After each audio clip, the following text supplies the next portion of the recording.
Hello and welcome to this very special edition. We're calling it the GST, the last lap. A meeting of the state finance ministers in Kolkata earlier today turned out to be a big show of strength as far as the BJP is concerned. Differences perhaps are being narrowed down.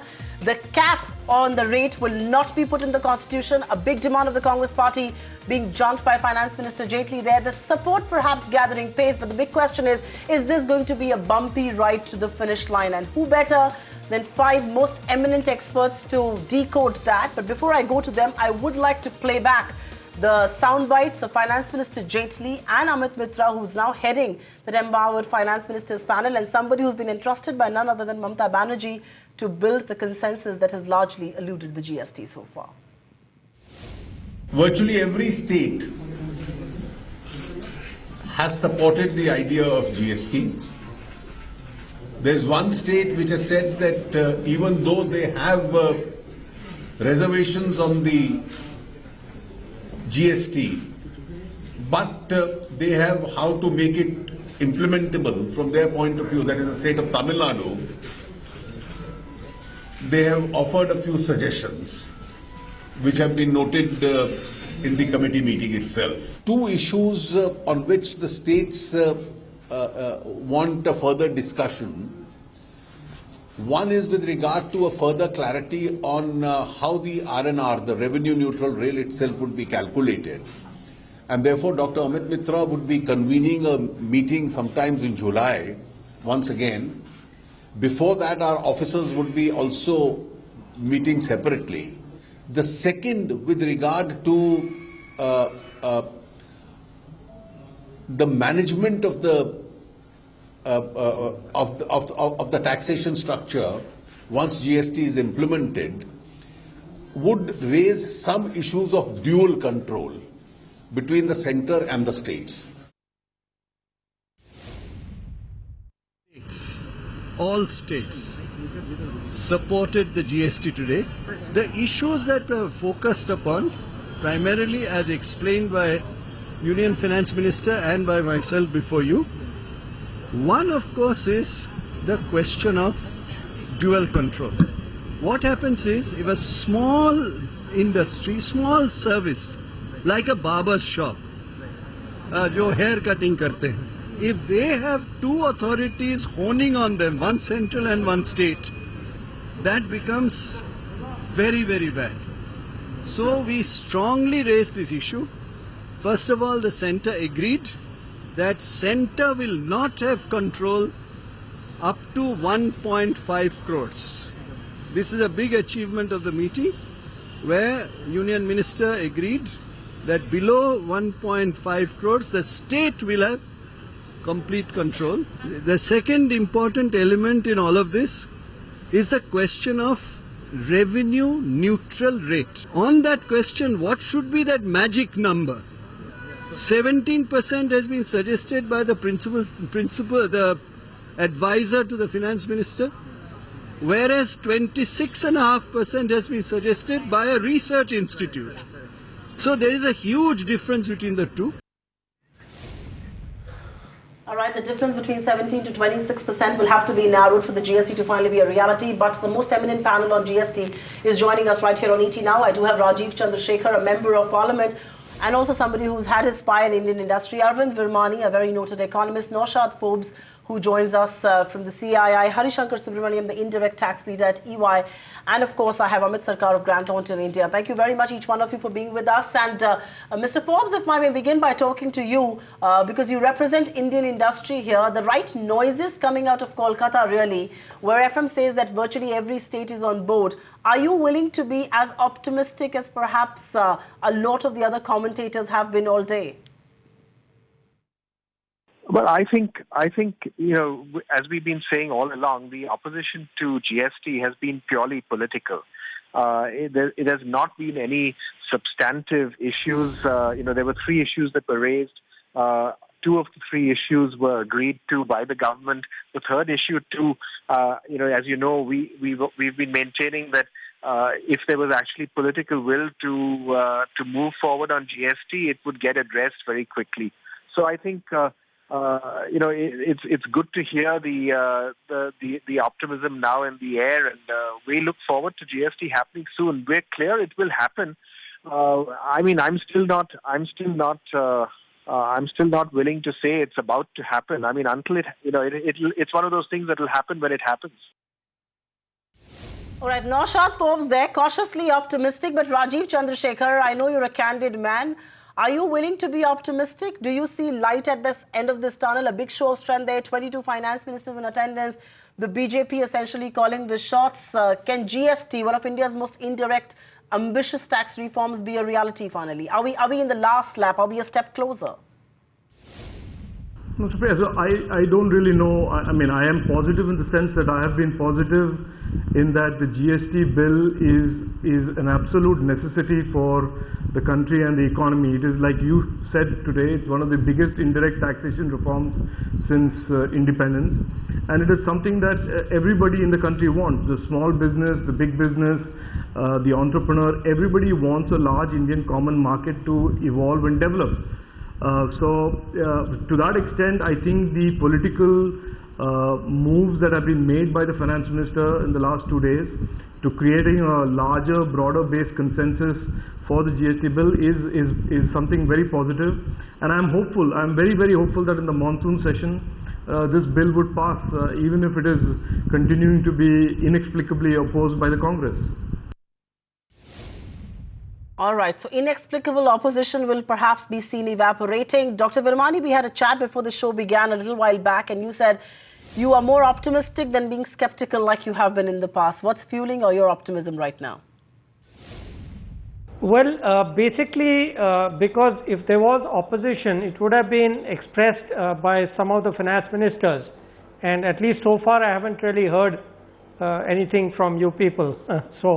I have to go on whatever is available from the media. All right, let's take it across to the guests right here with me in the studio. And Mr. Subramaniam, if I may begin by talking to you about what has really happened today. I mean, we were having this discussion. What has changed today that had not happened in the past few weeks to months? If I may ask you, is today the one big sign that the government is willing to throw its weight behind the GST? A lot of skeptics out there believe that the government had not reached out enough to the opposition, not just the principal opposition, but the smaller parties, the TMC, AIDMK.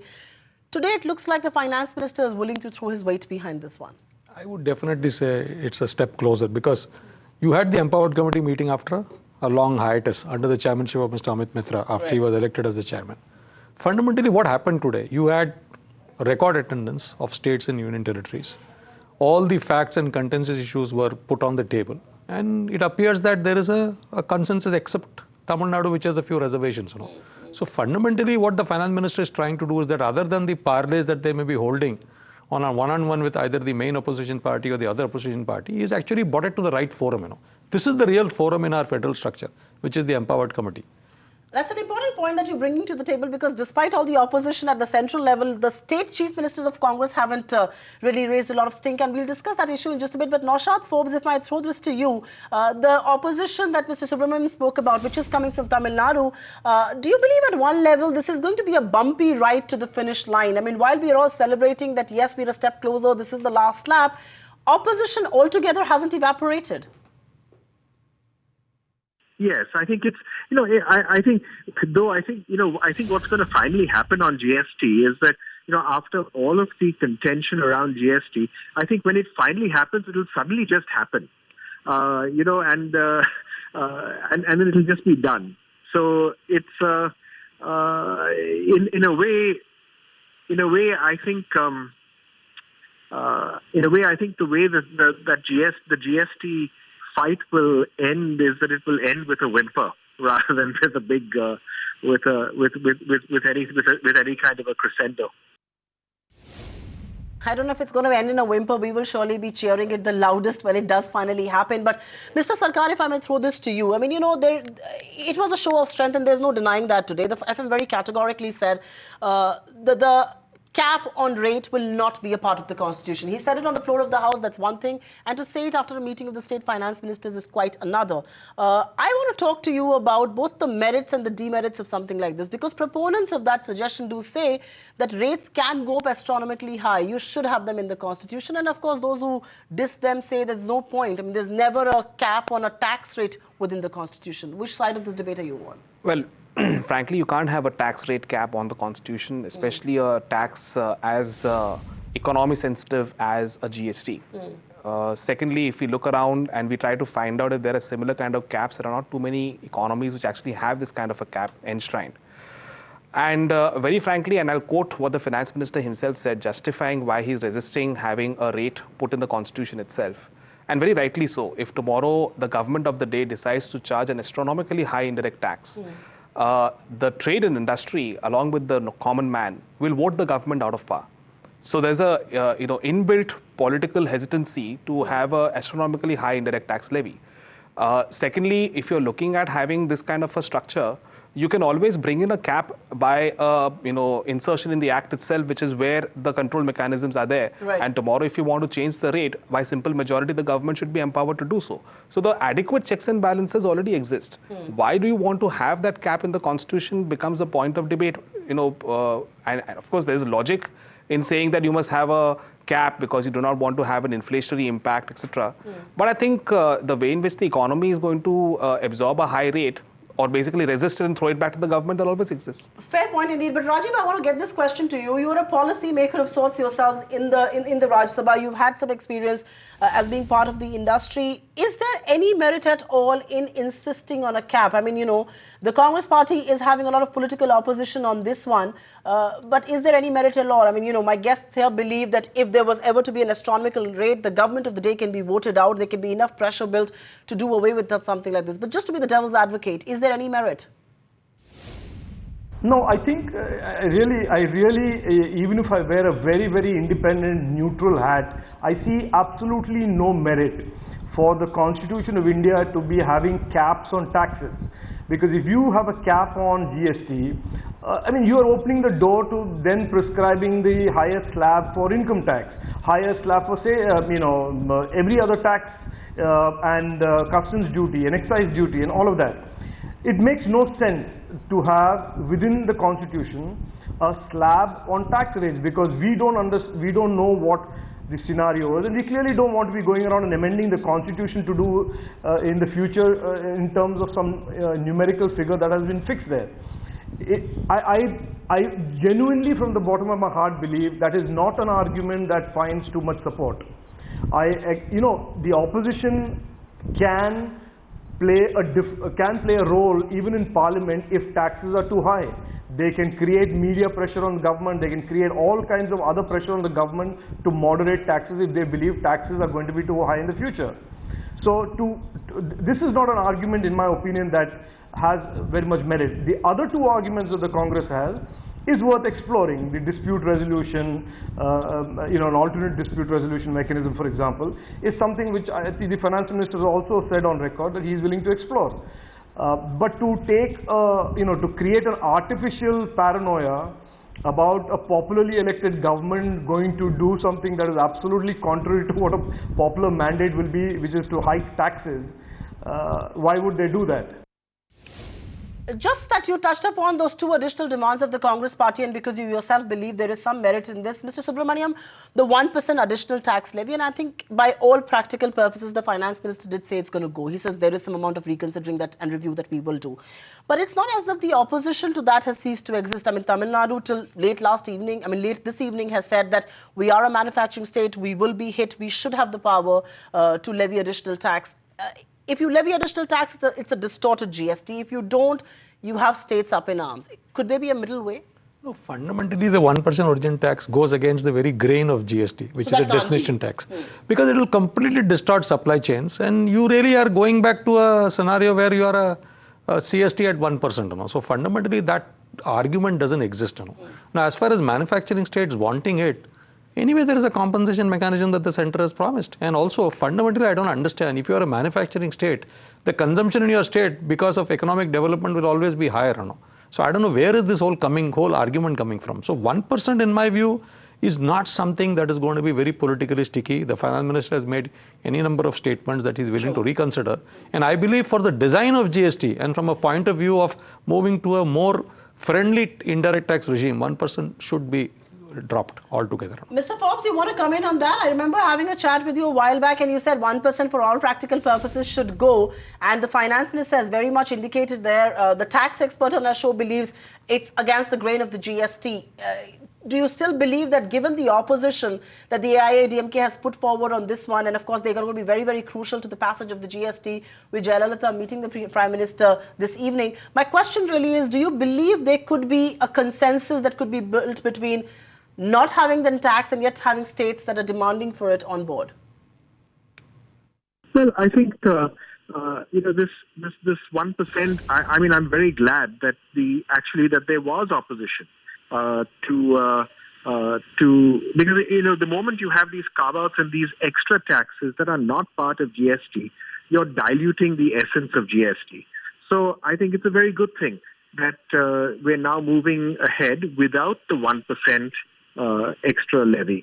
Now, in terms of how will the interests of the manufacturing states be served, well, there's a guarantee in the GST bill that the revenue of states will be protected for a certain period of time. So, I mean, they're covered for a significant period of time. I think for 3 years or 5 years, their revenue is protected. So, manufacturing states will be protected in this period of time. And I think with GST coming in, many of the distortions that existed earlier that pushed manufacturing to particular locations will go away. And because with those distortions going away, the manufacturing states, if you ask me, will benefit because people will. There's a reason why they're manufacturing states. They're attractive for a good reason, and if they're attractive for a good reason, then more people are going to want to manufacture in those states, and those states will benefit in many ways as a result of having more activity taking place. That 1% is not politically sticky, but it looks like it has got some ammunition being given to Tamil Nadu there, because Dr. Virmani, thanks for patiently waiting by for your turn, but the fact that Tamil Nadu has said that states should be allowed to retain 4% of the central GST as part of the interstate GST in lieu of the 1% tax, is that a fair demand at all? Do you see any merit in it? Well, Tamil Nadu has been, against it. It's the only state which has clearly not come on board because it's a producing state. So one of the three major producing states. And as far as the modification suggested is concerned, no, there has to be some alternative mechanism. Because in the long run, the producing states are going to benefit. So, it's a little short term. So the balance is in the short term, really the consuming states will do better, so there is no opposition from them. But states like Tamil Nadu and Maharashtra should understand that overall, given that they have such a high proportion of manufacturing production, they will eventually benefit because the economies of scale that are made possible by the GST in areas where there are such economies will actually benefit them in the medium term. Mr. Sarkar, one of the demands by the Congress party, and I think the Tamil Nadu government is almost echoing it, is that they have objected to the provisions of the GST Council, so to say. And that's the dispute resolution that the Congress was also up in arms against with the government. What, according to you, is the best solution? I mean, you talk to Finance Minister Jaitley and he says that how do you give away the power to resolve a dispute? You speak to Mr. Chidambaram and he points out how can disputants resolve the dispute themselves. What is the way out of this? Can the government of the day concede this power as well? That's a tough one because frankly, let's look at what has really happened. On the one side, you have a state finance minister who is voluntarily, in a spirit of consensus, giving away a major part of his autonomous powers. Right. On the other side, you are wanting to further put a policing mechanism on this voluntary sharing of powers between the state finance ministers, saying that they will not be having a civilized conversation. things will probably move down a path where maybe in a skewed federal structure where the ruling party in the center has commanding majority over the states, they can effectively dictate the provisions of the GST law, because that's the power the GST Council has. It's a classic debate. Do you really want to have a situation where people can talk amongst each other in a civilized manner as friends in a broader consensus? The spirit of consensus is reflected in the way in which the empowered committee has functioned so far. So one view is, let that continue. There is no need to have somebody else coming forward as a formal dispute resolution mechanism. Right. The other part is, eventually, at some point in time, if the promises of GST don't get fulfilled, there is a likelihood that there would be a requirement for a autonomous body like a dispute resolution mechanism to step in. But isn't that what the Supreme Court is there for? So do you really want to have somebody as a special body to look at this? I mean, the Supreme Court is always available to who can pick up these points on a point of arbitration. So it's a classic debate. Litigation on the GST and the Supreme Court will not be required. But one more specific before I really get on to the big picture, Mr. Subramaniam here. The 1.5 crore threshold, the sole state control, there was this debate that could have gone up to 5 crore. And obviously there is going to be a tug of war with anything more because everybody wants that pie of revenue. Were you amused with that debate, and do you believe 1.5 crore should suffice? It's an absolutely fair number, and I know this dual control has been an issue which is equally a contentious issue even for the industry, and as to how many authorities will I deal with. So 1.5 crores is a very fair number that they are talking about. 5 crores which was being bandied about, I really didn't believe it will happen. So I think they seem to have come out with some consensus today. Though I still heard the Empowered Committee Chairman, Mr. Mitra, saying that there are still some issues that need to be ironed out as far as dual control and the revenue neutral rate. So I don't think the jury is finally out on that. That's an important one, and because you touched upon the revenue neutral rate, let's ask the industry representative on the show, because he's got a skin in the game. What is the rate that India Inc. is comfortable with? I mean, many numbers have done the rounds now. I think we're all looking at a rate is somewhere that is somewhere around 16%. That's the kind of rate that I think we've been hearing. I'm talking about the general GST rate, not the higher rate that would apply to certain specific categories of goods, or the lower rate for certain specific categories of goods. But I think the general rate that we would be comfortable with is in the neighborhood of 16%. All right, I'm given to understand I've got just about 3 odd minutes on the show, so I'm going to take quick closing comments. And Mr. Forbes, if I may stick around with you, 3 more bills to go. We make such a big deal about the Constitution Amendment Bill. States still have to ratify the GST to become a reality. Too much time, of course, has been spent on this one. But my larger question really is that, do you believe the monsoon session will finally see the passage of that game-changing reform? So in terms of when the exact timing, I have no idea. It depends. It depends on when the actual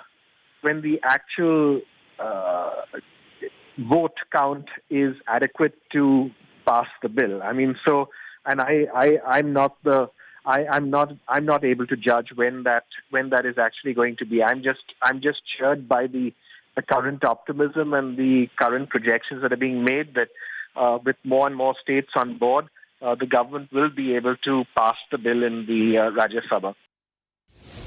So let's ask the tax experts here. What are the bets that you're placing? Will GST finally be a reality? We're still not talking about deadlines because it's a long way forward. But will monsoon session see the GST pass through? That's question number 1. And question number 2, if I may quickly club it, is GST the big game changer that it's being made out to be, considering this is not the ideal tax reform that was envisaged to begin with?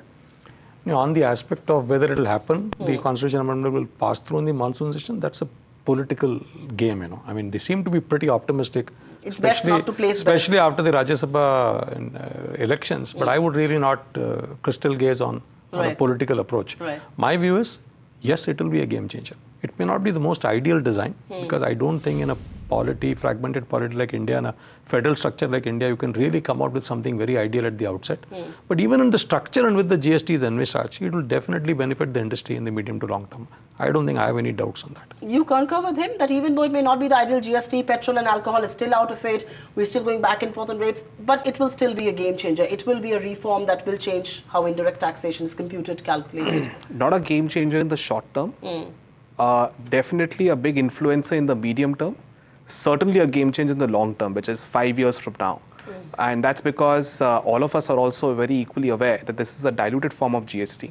Once the country stabilizes into this new federal structure of indirect tax, I'm quite optimistic that the consequent reforms, bringing in petroleum, bringing in real property, power, alcohol, eventually getting into a seamless GST, will be something that will, steer the course of the future. And when it does become pure GST, it's clearly a game changer. I wonder if any political party will have the political will, the mandate, the political courage to get petrol in. But yeah, that's a thought to leave with. Dr. Virmani, we'll let you have the last word on this one then. Can this GST, which is now perhaps a step closer, perhaps in its last lap, can it really serve the purpose that one intended it to serve? I mean, so many things being out of the GST. This is not the ideal legislation that one had perhaps thought about, that one had perhaps calculated when we were talking about a 1.5–2% addition to India's GDP growth. Well, as I said before, there are two parts, the constitutional amendment and the GST bill. Right now, the GST bill has to be whatever is compromised because the states have to approve the thing. But 1 year later, 2 years later, once the states see the importance and usefulness to them of this new act, maybe we can change and modify some of these things through the new GST bill. And by the way, this issue of 18% or whatever limit can also be included in the GST bill. That's why I insist on looking at these two things separately. There are certain things which can be done in the GST bill on which there can be further discussion after the amendments are approved by the states, the constitutional amendment.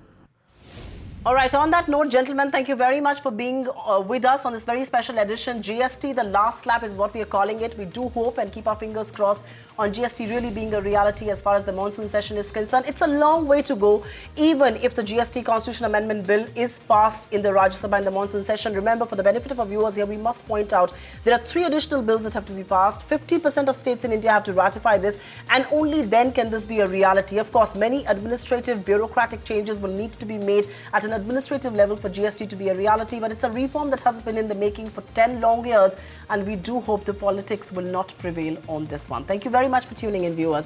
Keep it with ET Now.